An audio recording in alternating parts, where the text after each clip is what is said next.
गुरुजी, वर्तमान में जो कथक की किताबें प्रचलित हैं, उनमें जो कथक सिद्धांत देखने को मिलता है और जो कथक का प्रयोग है, उसमें काफ़ी असमानता है। ऐसा क्यों है? ये जो सवाल है ये मेरे अपने जो स्टूडेंट डेज़ हैं उसमें भी मेरे दिमाग में आता रहता था। और शायद यही वजह रही कि मैं क्योंकि हमारे गुरुजी से हम बहुत सवाल नहीं कर पाते थे, तो उनसे कुछ भी पूछना बहुत मुश्किल हो जाता था।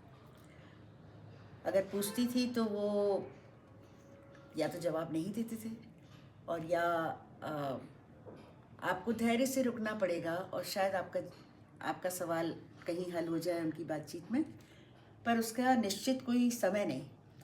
तो मन में बहुत ही विचलन रहता था और बहुत ही मैं विचलित रहती थी कि जो मैं पढ़ रही हूँ वो मैं नाच क्यों नहीं रही हूँ, और जो मैं नाच रही हूँ वो लिखा हुआ क्यों नहीं है। तो ये जो असमानता थी, जैसा कि तुमने पूछा, बिल्कुल सही था कि मुझे खुद भी नहीं समझ में आता था कि जो सैद्धांतिक पक्ष में पढ़ रही हूँ वो कहीं पे भी मेरे नृत्य में झलक नहीं रहा है। बहुत ही थोड़ा बहुत कहीं ना कहीं झलकता है, पर जो इतने बड़े बड़े पृष्ठ लिखे गए हैं उसके सैद्धांतिक पक्ष को लेकर, वो कहीं पे भी कथक जो हम सीख रहे थे उसमें हमें नहीं नज़र आते थे। और इसी वजह से मैंने खुद अपने नोट्स बनाने शुरू किए और मैंने अपने लिए सवाल पैदा किए कि हम ये क्यों करते हैं, हम ये क्यों करते हैं। कोई भी चीज़, जैसे कि हम सबसे पहले फुटवर्क क्यों करते हैं, कथक में सब लोग अपने प्रदर्शन में सबसे पहले फुटवर्क क्यों नाचते हैं।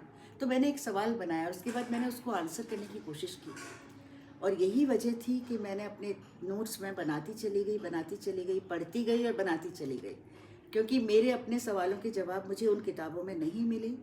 और शायद यही वजह थी कि मैंने ये किताब लिखी जिसका नाम तत्कार है। और शायद कहीं ना कहीं उन सवालों के जवाब आज के स्टूडेंट्स को शायद मिल सकें।